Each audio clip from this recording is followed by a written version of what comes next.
Hello everyone and welcome to Nerdy Boys Reviews. We are your hosts. I'm Nerdy Boy Christian. And I'm Nerdy Boy Scott. This is your weekly nerd podcast where we talk about the new and old in movies. So spoiler warning, if you haven't watched the latest of nerd movies, pause this podcast, go watch them, and join us again for the fun. And explicit content warning, material on this podcast may not be suitable for all listeners of all ages, so you have been warned. What's up, dude? Yo, what up, my nerdy peeps? What's going on, up? everybody? What's going on, Christian? Not much. What's up? What have you been up to? Oh, just a whole lot of stress, man. That doesn't sound like a good time. No, it's not. Planning a baby shower and executing said baby shower is very stressful, and it's a lot more, expensive, than you would think. To be honest, we could go a lot cheaper, but, trying to appease, people, so they're, high end, I don't know, they're, kind of, having me go all out for it, which is costing me a lot of money. Yeah. Especially when you have a baby on the way, you don't want to spend money that much, so that sounds very stressful. Exactly. So, it is very stressful, man, it's pretty stressful, and then, as maybe you guys might have seen on our social media, so if you're not already following us, you need to be following us on Instagram, Twitter, Facebook, Nerdy Boys Reviews, as well as Christian and I's personal Twitter account. True. I'm tapping hot sauce on there. Christian, what's your Twitter? Nerdy Boy Inhuman. Right. So we posted, or Christian, whether or not, came up with a pretty good idea and stuff, and we're trying to support and be more advocates for certain awareness months, and this one just happens to be mental health awareness, which is a very big thing right now. And so in support of that, we Christian rather designed some custom logos and posted it, and it's pretty cool, so you guys can go check them out.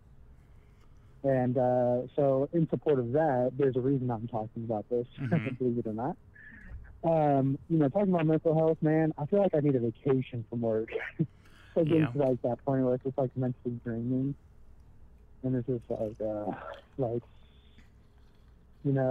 everyone should take this advice. I know there's certain people, they just workaholics who just want to work.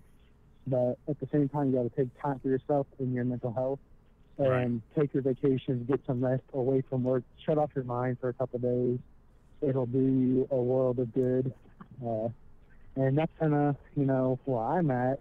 I'm just kind of drained from work at the moment, and I'm trying to hold on so I can take a vacation closer to my baby's due date. So hopefully we're kind of hoping that we get lucky and I take a vacation, and then the baby, my girlfriend, she goes into labor kind of thing.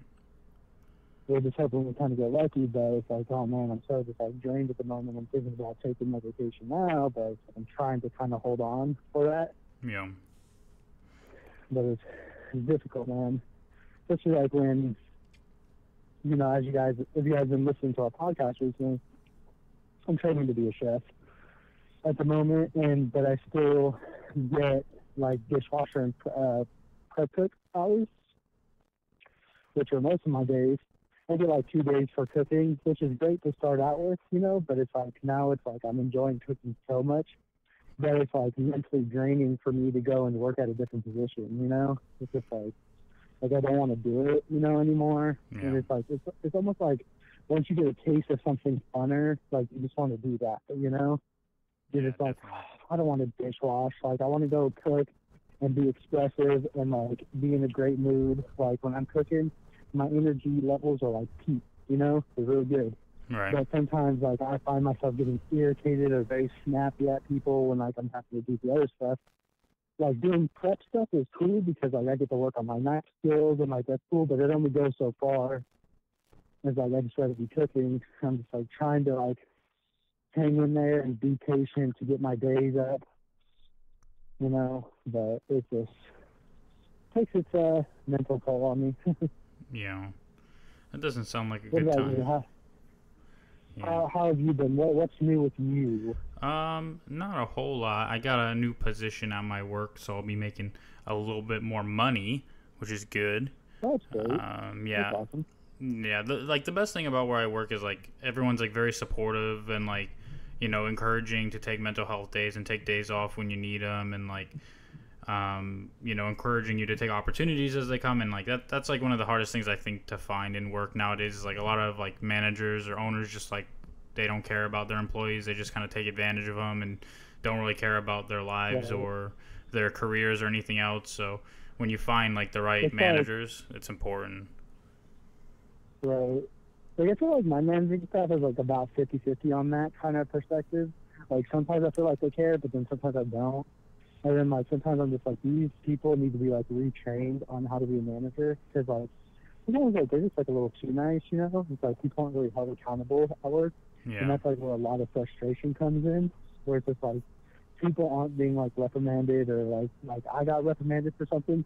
But then, like, I just like watching people slack off all the time, and I'm just like, what the fuck, dude? Like, how come, like, they don't get talked to? Yeah. It just, like, makes me, like, feel like, damn, like, you guys don't really give a shit, you know? Right. Yeah. It's not, it's never like when you feel like you're being treated unfairly or something, too. It's like, just so uncomfortable at work. Yeah. So. Right, yeah, exactly. But, you know, I'm hoping they kind of pull it together, you know, because it kind of sucks because it's like so hard to find like the ideal management staff, but it's like I expect so much out of my management staff. Right. At the same time, so it's like I don't want to leave another job just because of that, you know. Yeah. Well. Especially when it seems like there's opportunity right now, and it's kind of like my base learning opportunity for cooking because like, I don't really have the money to like go to college and stuff like that. Right. Like because culinary school is like absurdly expensive. Yeah. Yeah. Yeah. It's like worth it though because it's like one of those careers that I mean everyone has to eat, right? So it's like it'll never go out. Right. Yeah, and not enough people know how to actually cook too. So. Well, yeah, it's actually kind of amazing. Even like people at my own work, I'm just like as I'm learning who doesn't actually know how to cook. Yeah. I'm actually working on my own cookbook right now. I mean, a lot of them are like. A lot of the recipes are just like what I make at work, and it's like more or less to help me like remember a lot of the recipes. Yeah. But like eventually, like I'm gonna start branching off, making my own recipes, and like I already do like kind of branch off and start like adding certain things that I think will like help the dish. So it's like that. See, that's like where I get so excited, you know. Right. And so I just want to cook now. Yeah. Is there anything else new and exciting with you? No, just the baby. I've been playing video games a lot now. Nice. That's about it, man. I mean, All right. video games, work, you know, baby on the way, girlfriend. Life's pretty good, man. Yeah, that's Life's great. pretty good. I'm just tired, you know. Right. Need a little vacay. Yeah. But other than that, like, you know, I'm pretty blessed, though. I try not to complain too much. Like, things could be better, but hey. I'll get there, you know? Right. Yeah, well, we are here today to talk about the Joker movie. Or it's just called Joker, right? Not the Joker. Just Joker. And just Joker. You saw it yesterday? Yeah? Yeah, yesterday. So it's probably much... We went on a cool little date for it. It was fun. Nice. It's probably much fresher in your mind than in my mind, because I saw, like, the Friday it came out, like, after the Thursday, but... You know, I've been thinking about it a lot, because same.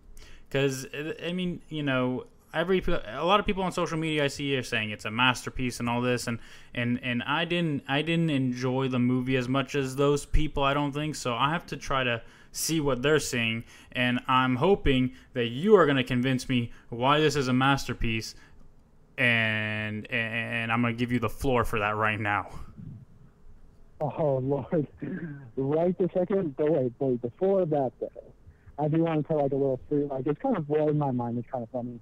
So, like right before the movie, me and my girlfriend, we went to this place called Pete's Pizza. Mm-hmm. It's pretty good pizza. It's not too bad.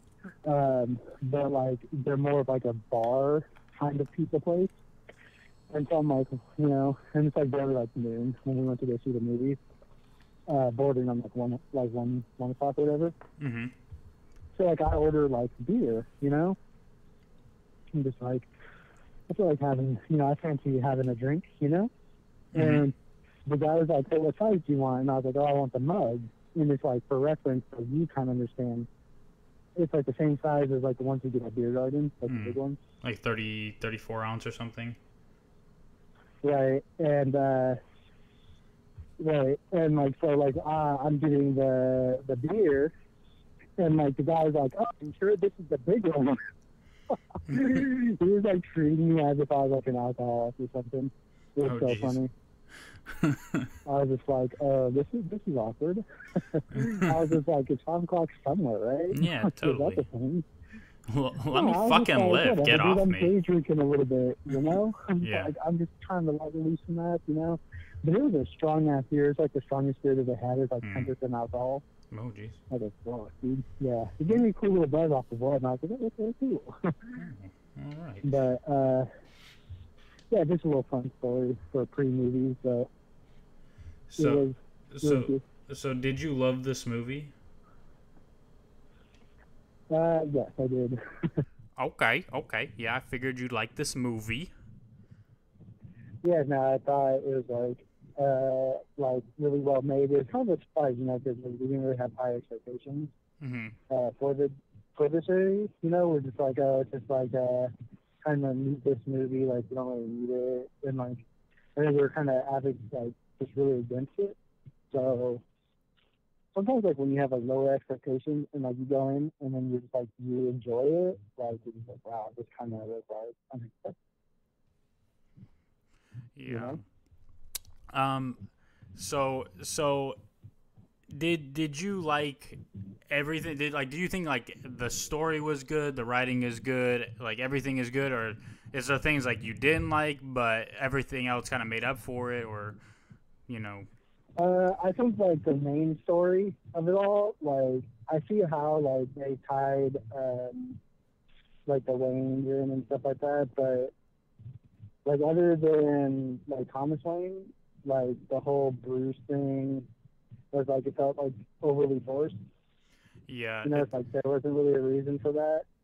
To me, that's like that, and then the ending where they do the Wayne murders is just it's WB telling them they have to do that. They have to put that in there. Right. So like that's what I thought too. And then like I was thinking about it. Isn't there like a storyline where like they like talk about like who killed like the Waynes and like how they were influenced by him, or am I like thinking of something? Maybe somewhere, not that I'm aware of, but I think there is like some random storyline where it's like, oh, the Joker, I don't know, it's like a twist on the Joker created Batman instead of Batman created the Joker kind of thing. But again, right. I mean, in my view, this isn't like a knock on the movie in general. It's just it's not really the Joker as we know him, or any version of him, really, in my opinion. Well, actually, no, I disagree, because this is like a play on the Killing Joke, really. It's like an in-depth into like his background, more or less, because like the Killing Joke is like pretty similar, like small details changed, like whatever, but it's like because it's like it plays on that theme of this could be any one of us, barring a bad day, Right. It's like that play, like this could be any one of us. Right, but and then I think like the relevance of like mental health and stuff in the film, I think it made it like a film that really transcends just the genre of like being like a superhero film. Well, I don't think it was a superhero film at all. I don't even think this is a Joker movie. It's just a character study of a person who becomes kind of clinically insane, and then I don't know. It brings up a lot of topics, but from what I saw, it didn't really. But isn't that exactly like? Wasn't that the narrative in the Killing Joke though?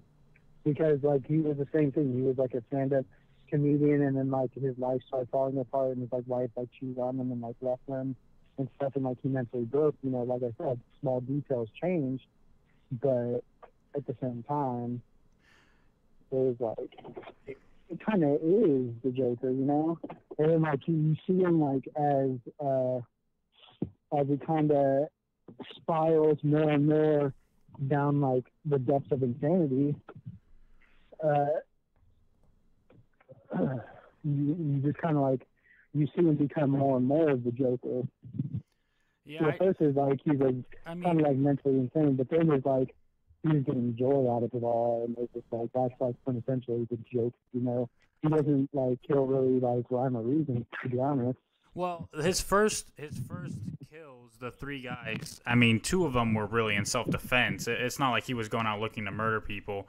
Like, that was all self-defense. And then the third guy, yeah, he chased him down and killed him, but he didn't take joy in it. You know, like, he wasn't, like, enjoying murdering people. Like, the only person maybe you can say he did, well, I guess the two other people who killed him, he didn't really kill that many people in the movie. Like, people say this movie is super violent. It's not really that violent. Like, the first half and a little more of this movie, I was just kind of bored because like everything with like the Zazie Beetz character, the female, I was like, okay, that's all hallucination. He's fantasizing. Like I could tell like he's fantasizing because that's, you know, anything you know about any serial killers, if you watch true crime, you know they fantasize about stuff like that, right? So like in my mind, Right. I'm knowing the whole time that he's fantasizing. The question I do have is, did he actually fucking kill her and her kid? Because we don't get any answers to that. Like he's just in their apartment and then he leaves, right?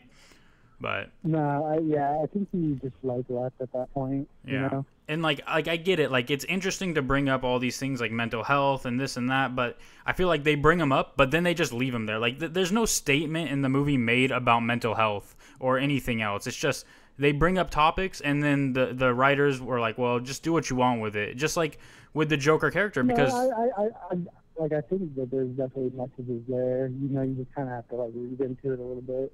You know, I think it's just like more or less like when society like casts you off, you know, like this is like so relevant in like what's happening like with our homeless crisis and things like that, and it's like how the government turns their back on you. Like this is the effect, you know. This is what happens. Right, but that's You know, very it's not base level. You necessarily- know, there's nothing deep about that. That's just like, okay, these things are happening, and we can see that. But what is the deeper part of that? Well,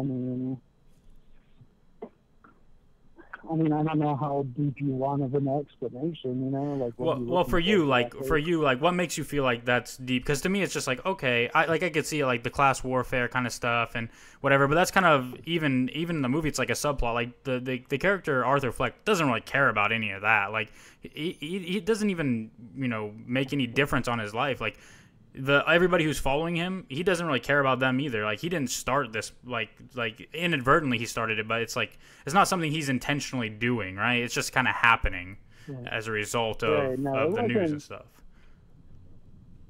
But I think just because you don't intentionally start the movement doesn't mean you can't champion it either. No, but he didn't really even champion it until like maybe the end where he's like standing up. But the whole movie, well, not the whole movie, but when he's being asked about these other Jokers or whatever, like he says, I don't give a shit about that. I don't have a political bias or anything. I don't want anything to do with any of that, you know. And then at the end, he kind of champions it, but like, is that just him following? I think more or less championing. Like I think we're reading it very differently because you see just the movement where I see like the chaos and everything. Yeah. Like, For me, maybe it's just. like I think my issue maybe is I just didn't really get into the movie enough because it kind of just bored me. Like I wasn't like intrigued by anything. I didn't find anything to be that deep. And then especially at the end where we're given to believe that all of that was just made up. He told a psychiatrist that, and then Kurt killed her, and he's in an insane asylum. Like we're given to believe none of that ever happened. Like, but it did. Like they want us to believe it did happen, but it didn't happen. Why are we given to believe that it didn't happen? Well, because the director came out and said it didn't. Like, he came out and he was like, "Oh, that's just him explaining to the psychiatrist what would have driven him mad." Like, it wasn't like, I don't know. It's like we're given to believe it didn't happen, but it did happen. Like, I don't know. I don't really get it, to be honest. But that's what we were told. I think you just need to minus whatever the director says, because they don't really. I mean, if that was the intention, then it's like a poor execution on. Yeah, I'll have to. I think I'll have to just see the movie again too to remember what the dialogue with the psychiatrist was and like what they were saying, but because I really don't remember. Like I just remember he's in the insane asylum, and I'm like, oh, he must have been like arrested and put in Arkham or something, you know? But, right. That's true. But like I don't really remember. Like maybe he was saying like, oh, I don't know, it's crazy. Like did it bother you that like he didn't really have an authentic laugh? Like he just had like a disease kind of. like a condition. Yeah. Because his laugh really annoyed me in that movie. There are weak points, like that whole laughing thing. Like, it is funny. Like, it's like an awkwardness that happens, so it's like makes you laugh a little bit, like during the film. Yeah, it's like uncomfortable, but it just, I don't know, it didn't like make me like laugh. I was just like, oh, this is like really uncomfortable and kind of like cringy. But like, and then like the Joker at the end where he like kills the talk show host and everything, like, it doesn't remind me of a Joker. He's just like kind of whining to me. He's just like, oh, my life sucks and I have a mental illness and nobody gives a shit, and like just kills him. And I'm just like, okay, well, the Joker's not really like that. Like any version that I'm aware of, like maybe I'm wrong. There's probably maybe another version, but like, and maybe it's because it's so early in his development too. Play on the killing joke, because like that is exactly like what, you know. Like, I mean, yeah, he's not so whiny in it because, like, we're seeing all the gritty details. Whereas, like, in the comic books, like, you have to skip over certain things. Right. Yeah, I know what you mean. You know? But, like, I'm just trying to figure out, like, exactly what the message of this movie is, what all these little things are. Like, I feel like the cinematography was beautiful. The shooting, like the way the movie was shot was really nice. The actual aesthetic, the look of the Joker at the end in the suit with the makeup was, I thought that's one of the best looks of the Joker we've ever had. Right, yeah. But the story, some parts of that, like, I don't know. I don't think the writing was very strong, which you can't really expect an amazing script from the guy who did like the Hangover movies, right, and stuff. But like, to me, it was the writing is where the weakest moments were. But Joaquin Phoenix did an amazing job. Everybody else was just kind of there, like they didn't have much to do, right? This movie's just Joaquin Phoenix. Yeah, he's supposed to be like the star of the show, though. You know, it's like nobody else is supposed to matter. Exactly. Right. So, I mean, that's kind of where I fall on it. Yeah. So that's where I'm at. Where are you at? I would agree with like most of that. I think obviously Joaquin Phoenix. Amazing. Oh God, I think cinematography beautiful. I think the music. Oh yeah, the music was wonderful. Good. Yeah, the score was good. Yeah, I thought. Yeah, the score was amazing. I think there were like certain holes in the story. I think the writing. I think I grade the writing probably a little bit higher than you grade the writing, to be honest, because I feel like maybe this is a film that you'll probably have to watch like a couple times to see what I'm saying, maybe, or yeah, I'm not sure. Yeah, and it could, like I said, it could be one of those things where I just have to, I wasn't as engaged as I should have been or something. Like, I don't know, maybe it's one of those things. I will say though, like the movie started off like super slow, but you know it's like. I mean, I was like engaged the whole time, to be honest. But I mean, I don't know. I just think like I thought it was good, dude. Like I knew what kind of film it was going to be, and like so, like I kind of expected the beginning to be a little slow. Yeah. But yeah, I mean, it feels like it's not as balanced though as it should be, because it's like the first two acts are like it is that slow build, and then the third act is just like, all right, we hit our cue, we're moving as fast as we possibly can throughout the rest of the movie now. Right. Yeah. So there's a thing I want to come back to though, because you know how you were arguing that he wasn't he had a like reason to like kill everyone and everything, and like he didn't really enjoy that. So like on the subways, I would say yeah, that's true. Like the first two guys that he killed, that was in self-defense. Yeah. He didn't have to chase that other guy down. Like he fucking like ran him down. Dude. Yeah, like, but I think he did that. Was, like fucking disturbing. I think he did that like from my read of it is because like he's scared that he can tell someone else, like, you know. So like he had to kill him. There's like anger. There's anger. You can tell. Like you can see like he like mentally kind of snapped at that point. Like, to me, he just looked scared, like, because he ran home, like, he was scared and everything. Like, that's what it seemed like to me. But well, I think afterwards, yeah. I mean, of course, like, what are you gonna do? Like, obviously, he had no intent of like wanting to be caught. Like, he didn't see anything particularly wrong with it, like with what he did. Like he feels like his, actions are justified, but like, he also doesn't want to just go to jail either. So it's like, he's just gonna stand around. I mean, of course you're gonna run home. Right. You're fucking okay, bro. But then like it's like there's 2 other kills that he didn't have to do. Like there was no I think they really killed the guy that supplied him with the gun in the first place to kind of almost like a revenge / like you crossed me, so I'm gonna kill you now. Right. But at the same time, they're just like, he just wanted to kill him, Yeah. Just like,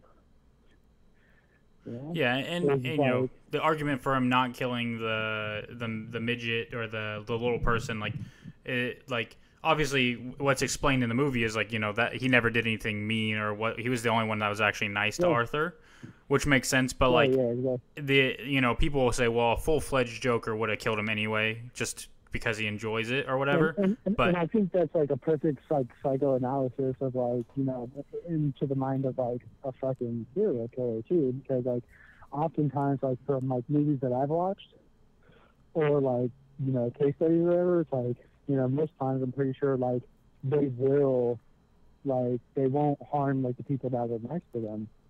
If it's in a case of this, he's hurting people that he feels has hurt him, Mm-hmm. It's of course, well, I think at that point he was just mentally broken. Yeah, I think this version of the Joker is not like a serial killer in the way that you'd imagine serial killers. Like most serial killers, kind of fantasize and plan out their attacks and stalk people and it doesn't matter if they're good people or not. You look at Ted Bundy or Jeffrey Dahmer. Jeffrey Dahmer just met people at bars and brought them back to hotel rooms and strangled them and stuff. It didn't matter if they were nice or mean or whatever. They're just strangers. It's random. Whereas this Joker, the first couple people were random and really because he was assaulted, and then it was the guy who did him wrong, which is not random, and then it was the talk show host who was laughing at him. So it's like in the moment he actually decided he wasn't going to kill himself because he's getting mad, and then he was looking at his jokes, and then he's like, I want my death to make more sense, and that's just a play on he wants his death to make more money. Right. Than he ever made in his life, kind of thing. It's supposed to be that paranoid or whatever, but yeah. But when he sees that, it's he changes his mind not to kill himself. Right. Yeah. I mean, and I think I kind of expected him to kill the talk show host there, but actually seeing it, it is kind of a riveting thing to see, So I think that's why visually I think this movie was really really well done. Cinematography was really good, and even him killing the dude with the scissors, that kind of made me imagine me getting murdered with scissors. I was like, oh shit. It's uncomfortable, yeah, but terrifying. Yeah, and it's one of those things fuck dude, that's pretty gruesome. Right. But it's it's kind of reminded me of the cinematography in the show called Sunday Anarchy, mm-hmm. where the female or one of the female leads she gets killed at one of the last seasons hella brutally with it's like a those barbecuing forks, yeah. It's that has the 2 prongs. Yeah, dude, it's she was her head was in the fingers just being repeatedly stabbed in the back of her head. It was how gruesome that. It was fuck, dude. Yeah, it was just holy shit. Yeah. It was just, I was oh my god, what the fuck.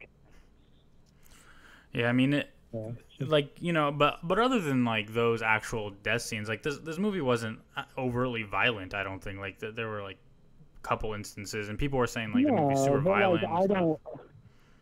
I mean, I think it is violent. I wouldn't say it's overly violent or whatever, but I think it had just enough violence. I think it suited on the perfect balance of it, right. Because you don't want just the violence to take over the psychoanalysis that they're doing. Yeah. It's it's more like you said, a character study of the Joker. Right. And of course, whenever we get a new Joker or anything, people like to compare their lists of Jokers. I don't know if we're going to do that. I'm just going to say that this version of the Joker made me really, really, really appreciate Heath Ledger's Joker even more. Right, yeah, exactly. It's like, I mean, I definitely don't think Joaquin Phoenix's Joker was, like, as good as Heath Ledger's, but, like, you know. Yeah, what I'm saying is it made me like Heath Ledger, like, even more than I already liked him. Just because, like, I don't, like, It made me realize how terrible Jared Leto's Joker was. Yeah, I think Jared Leto's Joker really just suffered from the writing because it's Warner Brothers and Suicide Squad. The first one was not very good, and I think with the right script and right aesthetics, I think he can do a fine job. I don't know if he could ever be as good as. I mean, he'll never be as good as Heath Ledger. Let's be honest. But even Joaquin Phoenix, like, yeah. Like his I don't know, like his enthrallment in this role and like his movements, his aesthetic, his look, and everything. Like it's hard. It's hard to even come close to that for someone like Jared Leto, I think. Right.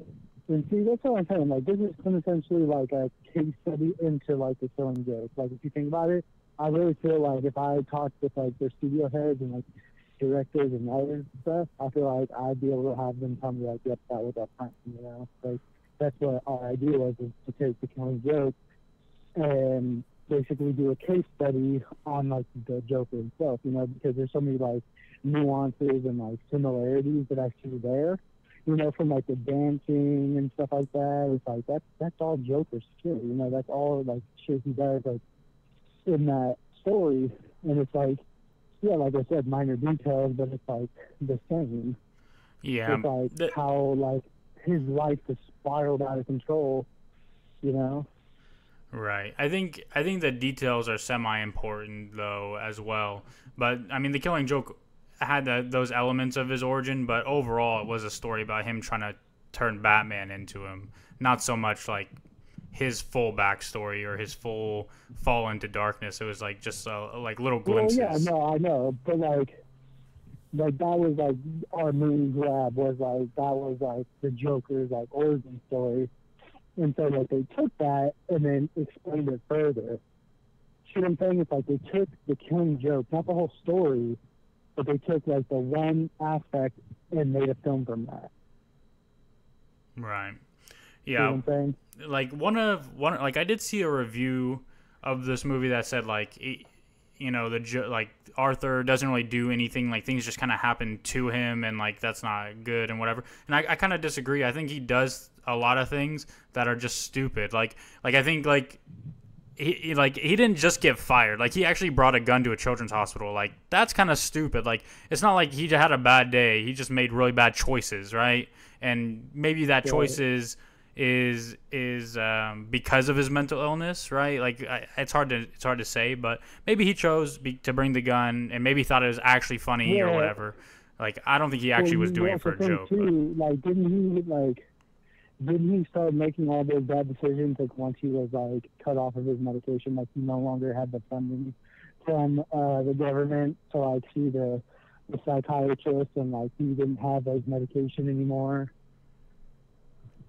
Yeah. I mean, that's another part of it too. That maybe like, so it's like he's like spiraling. It's like one bad thing, and then all of a sudden, like, yes, he made his own decisions at that point.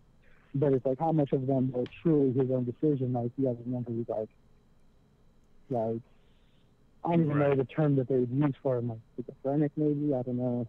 Like, he was just fucking crazy as fuck, dude. Yeah, I think he did have like bipolar schizophrenia or something. Like, not really schizophrenia, no. Yeah. Like, he didn't. It's not like he had other voices in his head, I don't think. But I think he has trauma, obviously, like trauma from his childhood that he doesn't really remember. Well, yeah, exactly, which is like a schizophrenic thing, and plus it's like he like essentially like delusionally like led a whole like separate life that never even happened. So it's like, isn't that just like one of the characters that could have splintered off? Like, right, yeah, and it's like so interesting once you start diving into it a little bit. Yeah, like I thought about a lot of that stuff, but like it didn't. I don't know. Maybe it just didn't interest me as much, and maybe that's where like the the division is like for me and like people who did think like. Would you say this movie is like a masterclass? It is phenomenal. It's like a masterpiece. Like all that, or like it's just something you really really enjoy and you're happy you saw it.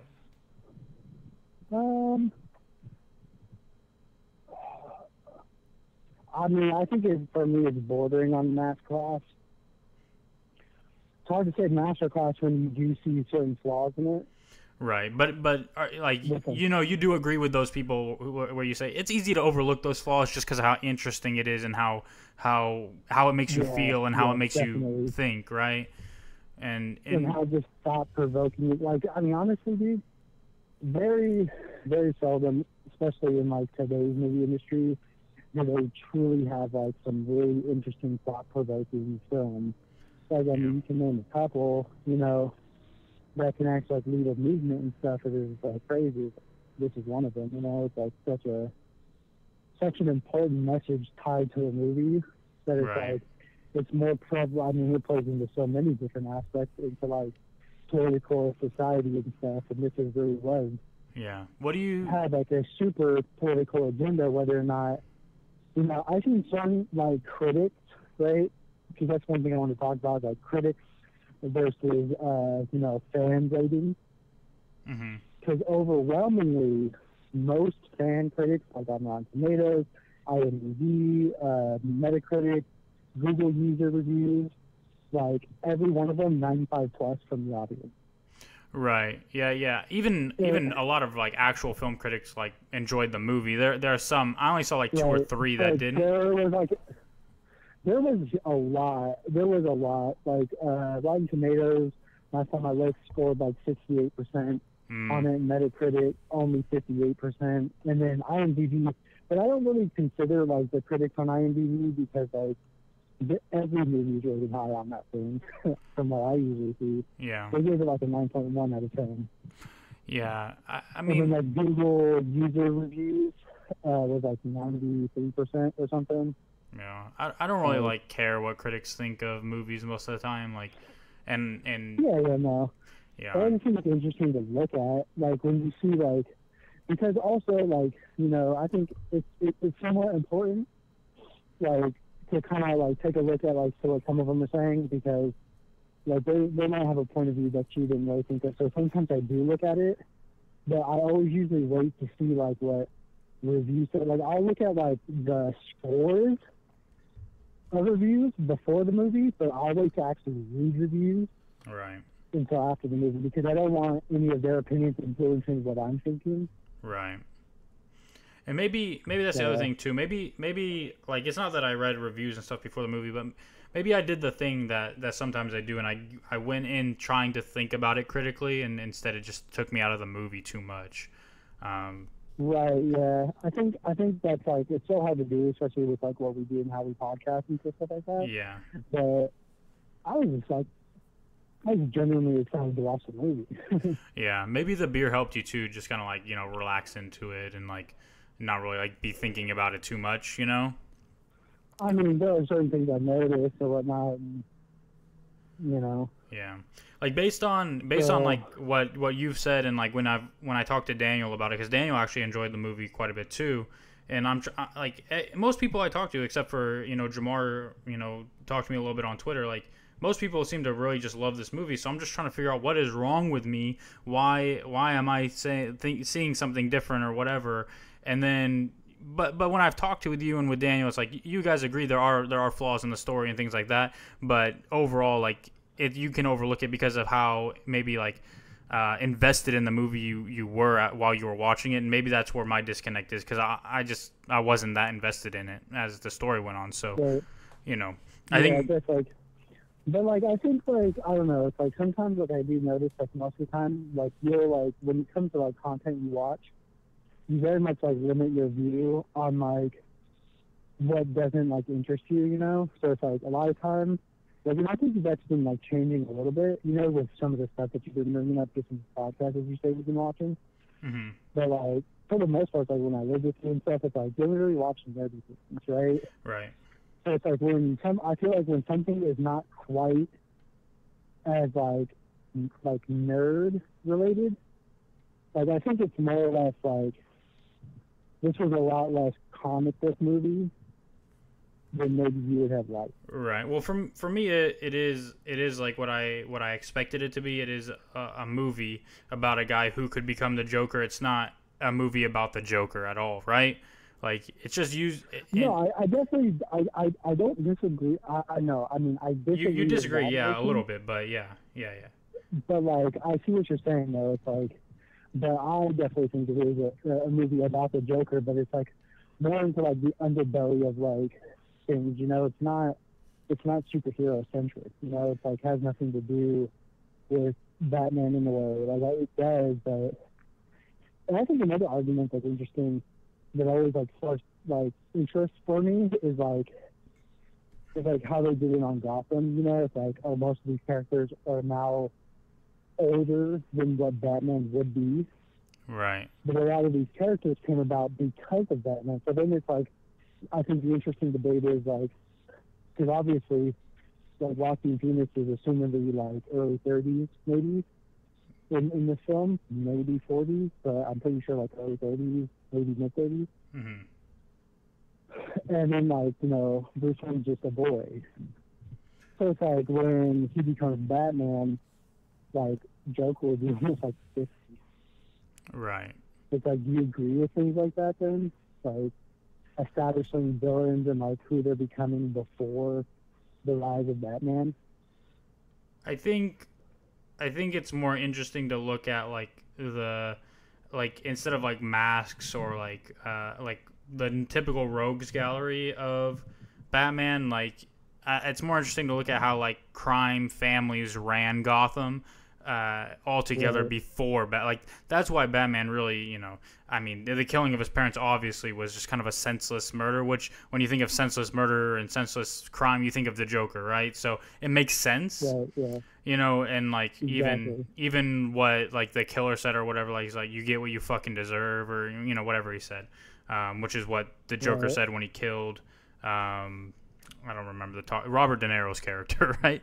So it's like obviously he got his inspiration from that, and it's like it's like what Daniel tried to do is like, oh yeah, the Joker essentially killed the Waynes, and I'm like, no, that's like saying the fucking Catcher in the Rye killed John Lennon. Like, no, like somebody did that because they were inspired by it, but it's not, I don't know, right? So well, I think that guy was just like more or less like, yeah, he was inspired by it, but like you can already tell he was into crime, like into like committing robberies and stuff like that, because it's like he's just like randomly, like while everyone's like leaving and going crazy, he's just like waiting there, like he was stationed there. So it's like, you can most definitely tell like that. What was his name? I wish they wouldn't have done the Wayne murders though, because it's like the same thing we've seen so many times, all down to the slow motion pearls being ripped off. Like it's the same exact scene every time, Well, I mean, that's just how it happens. I think like because it's such an iconic piece of Batman, they will never derive from that. They will never make a variation of it. They will only ever do it exactly how it's supposed to be made, and there's a reason for that, because everybody knows Batman has one of the biggest fandoms when it comes to comic books. Well, yeah, I mean, if you change something quintessentially Batman like that, dude, people will lose their fucking minds. Yeah, I just mean like the way it's kind of different though, like because he killed them just to kill them, whereas like the actual Wayne murders, like well, you don't know that. You don't know that because I mean that's what you kind of think. But then, like, if you, what I mean is like hard because like in the comics, like he takes the pearls like to steal them, whereas in like this, he just takes it to rip it off of her neck. Like he doesn't actually steal the pearls, Like that's a difference. You can tell though, he's like, you can tell that character was like waiting for them specifically to come out. That's why I think that's supposed to be like Joe Cool. Yeah, I mean it could be Joe Chill, but like it could also I don't know. Joe Chill. I think that I think that it's maybe just because Thomas Wayne is kind of personified as the face of why pushing down the poor. You know, it's like he's the face of that kind of systematic suppression of poor people, right? In this movie, like a lot of people look at him and think, well, he has all this money and we have no money, and that's kind of maybe the motivation for why someone would be waiting there to kill them, you know? Yeah, but the thing is like, I don't know. It's like I guess it's hard because like if you're using just the context of the movie, which like fairly that's all you can do. Yeah. I guess it's just because I have the additional knowledge of Joe Chill and like the Wayne murder and all that stuff. It's like I kind of like see it differently than how somebody else would easily see it the way that you're seeing it. But it was just like a sense of like, oh, hey, look at those people. They look rich. I'm like, this is like our cause. Let's kill them. Well, I think I it was. see how people see that. I think it was kind of just senseless to have it in the movie, like to just kill them in the movie. I agree, but I think just like the reason because it's like they just need it. Right. That's like the thing. It's like I agree with like the Thomas Wayne stuff, but like he could have easily like came to the Wayne Manor and not have like Bruce be there and he's like trying to like talk to him and stuff, and it's like weird. You know, like I think that if they would have just like played the same scene where he's like trying to like come to the manor and like somebody's there to shoo him away, you know? Right. Well, I also think like go ahead, sorry. Okay, but they always have to have like the scene where it's like, hey, look, this is Batman. This is going to be Batman. Look at here he is. You know, because if they don't, it's like it's a lose-lose situation, right? Because if they don't put it in, then people will complain. They're like, well, how can you just show Bruce even as a kid? Blah blah blah. But then like you get the opposite reaction is like it was useless. You're just doing it just to say, hey, look. You know, it's like a lose-lose battle, so it's like a choice that they have to make, you know? Right. And, like, the only reason it works in that film is because of the delusion of his mother, you know? Yeah. I mean, I think an argument that might even help people who do class this movie so highly is, you know, to look at the Waynes and everything that has to do with the Waynes in this movie. You can take all that out and like replace them with just random rich people like Donald Trump or something. You know, like you could just have Donald Trump be like the guy running for mayor. That's the powerful message behind the movie. That's the most powerful message of the movie is how much it reflects today's society. Like that's the crazy part. I think that's why people like issue this as like as a master class and things like that. You know, because it's so spot on with reality. It's actually intense. Yeah, I agree with that. Like it is very realistic. I just don't know what's deeper than that. Like I think anybody can just say, "Oh, this is what society is like today," and it would be like, "Oh yeah, that's true."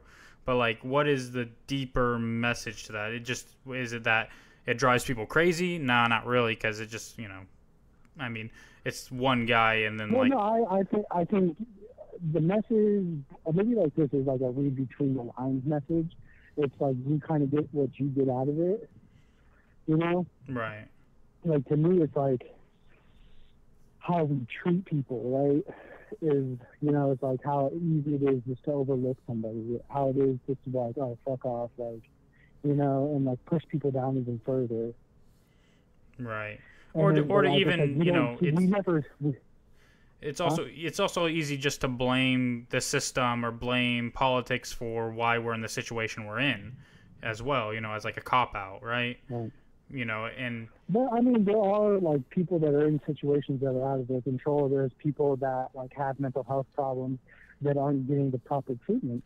Right, that's true. That's also one of the messages. That's what I'm saying. It's a multi-layered message that reflects today's society. That, you know, like people like veterans that are like have like such harsh mental health problems that are not adequately being served, you know? Right. And like how, you know, right. Like do you take that? This could be the effect. Like some people took that to the next level and said, well, I was rooting for Arthur. I was rooting for the Joker. Like, do you feel that way? Because I never rooted for him. No. To me, it's one of those things where it's like you can understand, the great villains. You can understand why they do the things they do, but which really you're not supposed to with the Joker because he's just kind of crazy. But at the end of the day, it's like you can understand why they do what they do, but like you also know that's not really an excuse to do something shitty. Right. Yeah. Exactly. That's why, I feel like how, going into the movie, they're like, oh yeah, this movie, like a lot of people are saying, like this movie's gonna, empower incels and stuff like that. Yeah, incite violence and this and that. People are responsible for the decisions they make at the end of the day. Like. Right. Yeah. No, it doesn't work that way. Like, just because a movie says like could be all the outcome doesn't mean that that's what you just jump to. Right. So, you were talking earlier, like a little bit about like how I don't really like step outside of what I like or whatever. So naturally, I've never seen the movie Taxi Driver. Have you seen it? No, I don't think I have. Oh, okay. Well, then I can't really ask you, but I've seen a lot of people criticizing this movie and saying it's essentially a rip-off of that movie just with the Joker. So I can't ask you if you feel that way or you believe it's true or what you say to those people, but if you guys are listening and you have seen it and you go, oh yeah, it is, or no, what the fuck are they talking about? Just food for thought, I guess. But, I've seen people say it's like essentially the Taxi Driver, but it's not. I don't know. Right. So.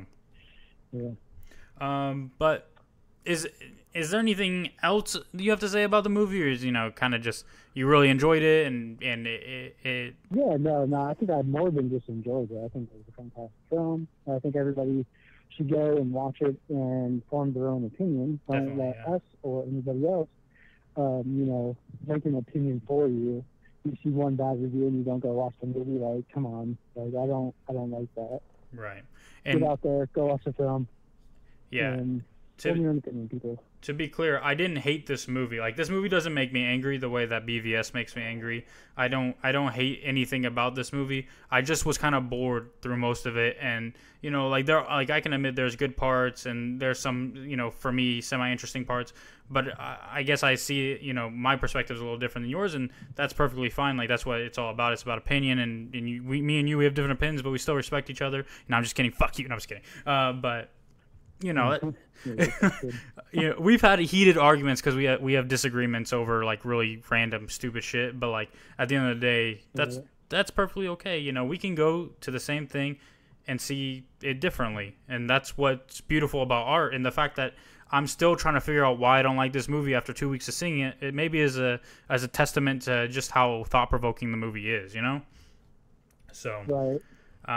But overall, should we grade? Do grades? Is grades a thing for this? Yeah. Well, so we're gonna grade it, but you gotta remember, you need to grade it accurately, grade it fairly. Yeah. This whole time you're saying like you weren't invested, so I don't expect to get a good grade from you. Oh, okay. I just want to make sure we're judging this accurately. Yeah, no. I think we've both been known to do that. Give a little bit too generous of grades. Yeah. So it's try to be honest with ourselves and come up with something. Yeah. So what would you say that you rate it? Well, I mean, based on like the overall film, I give it a C+ for the cinematography, for the aesthetics. But I do feel like the writing is what I really felt was falling short for me. So I think it's an average movie, and I'm sticking with that.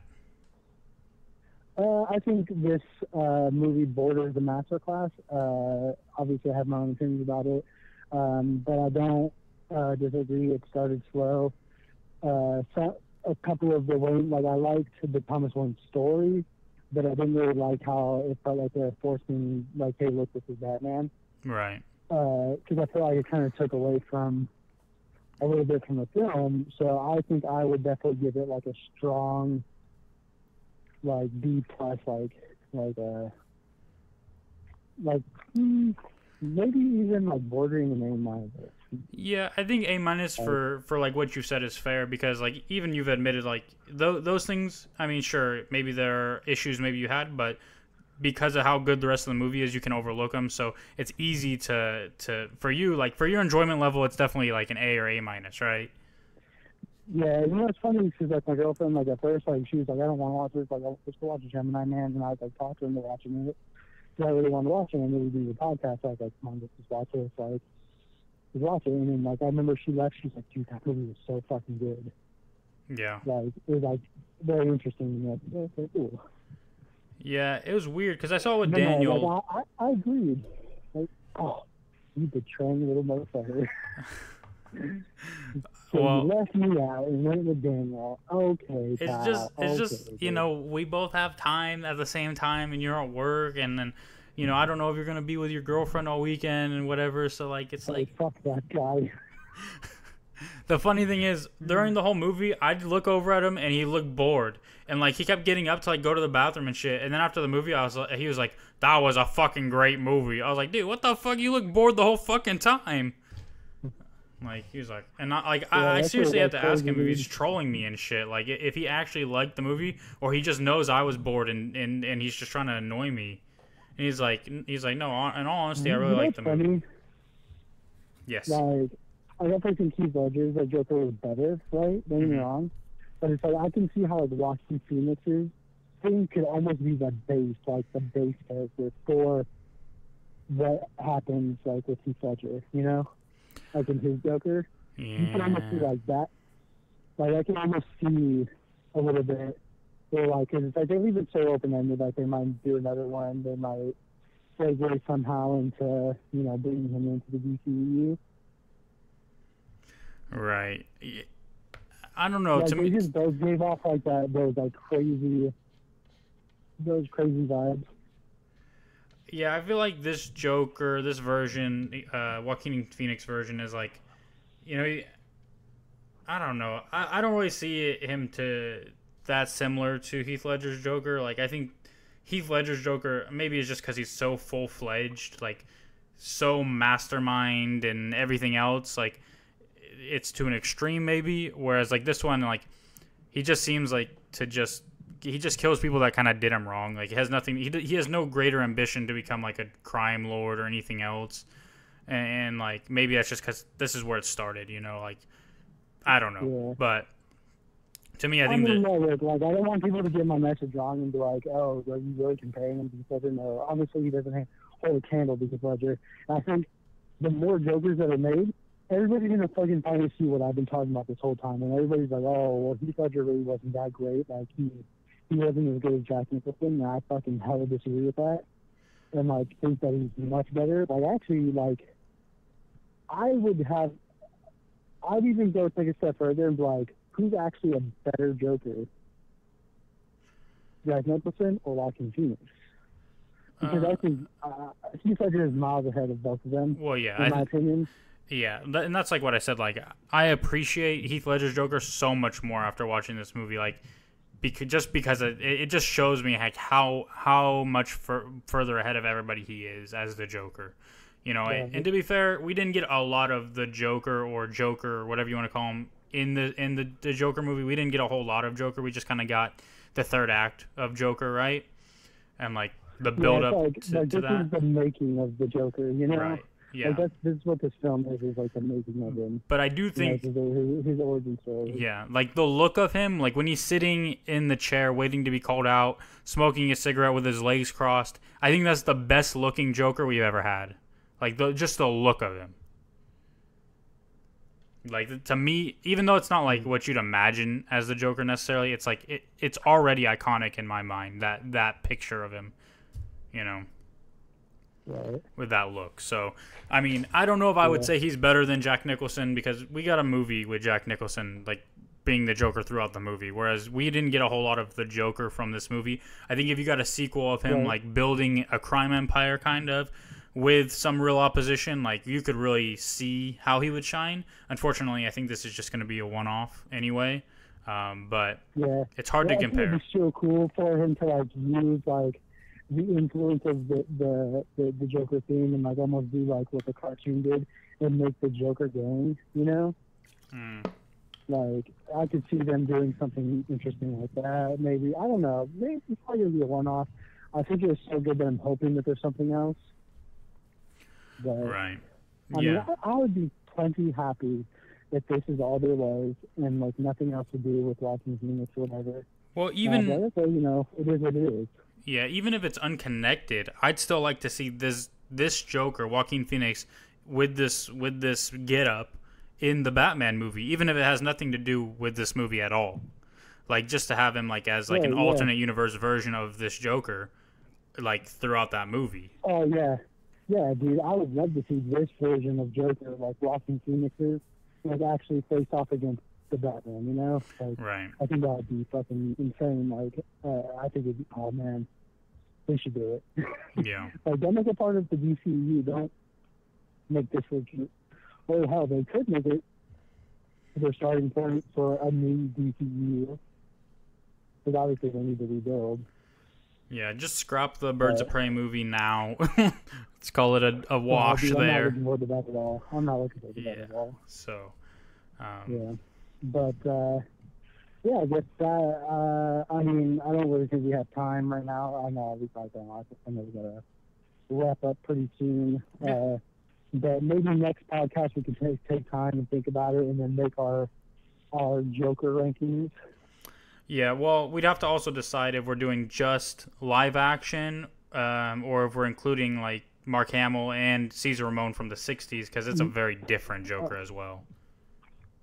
Well, no, I mean, obviously we can add any version, just not the cartoon versions, because I think they have an unfair advantage of being able to do a complete story, so it's not really fair to me. Right. Like, I don't think, like, you could, like, because I think if you ask any real Batman fan or whatever, you ask them, and, like, Mark Hamill's version is the best. Yeah. You know? Yeah, like, it's kind of have an unfair advantage of being able to do animation. It, like, in storytelling, in my opinion, it gives an unfair advantage versus live action movies because you're on such limited time. Right.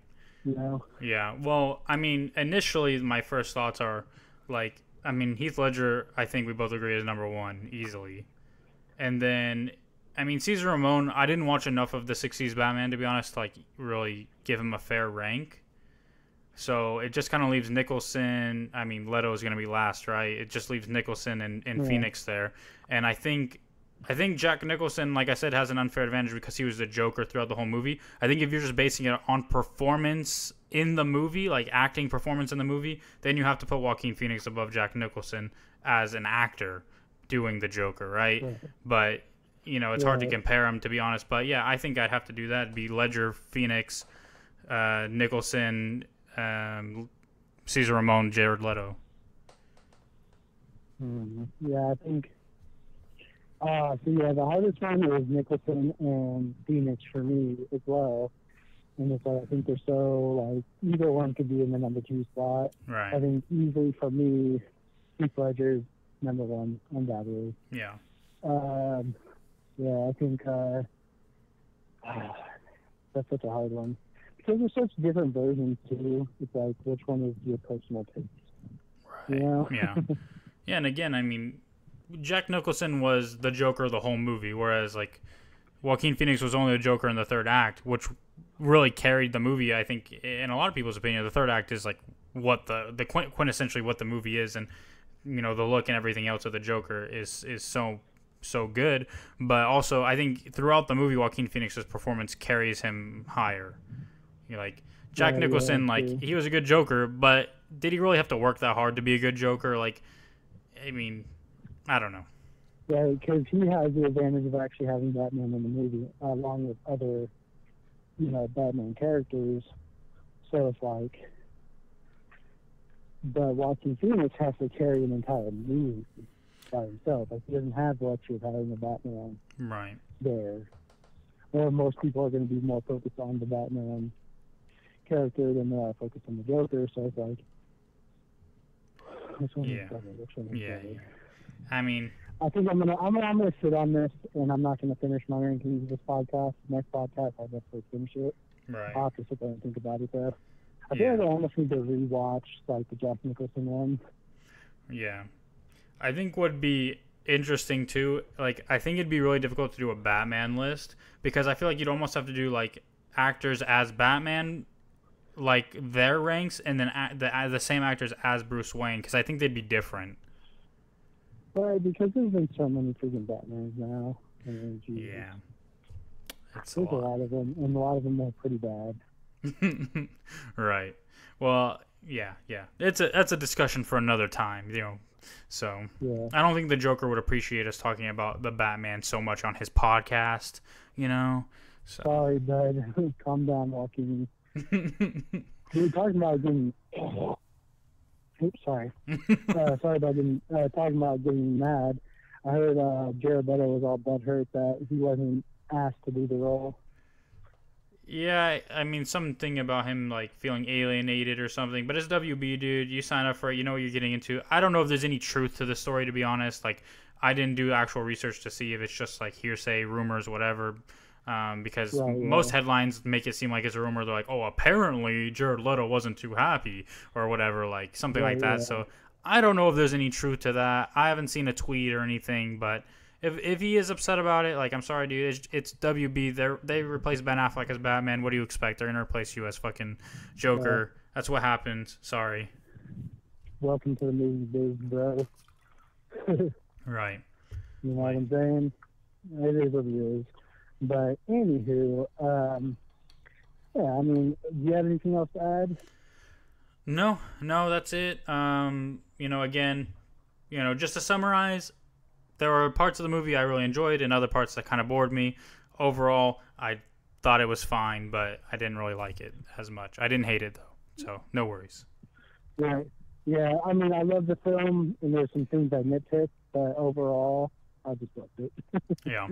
So make sure you guys share your thoughts. I'm sure everybody has them because this was a huge movie, great success at the box office, which is good for WB, good for Joaquin Phoenix, Todd Phillips, everybody else.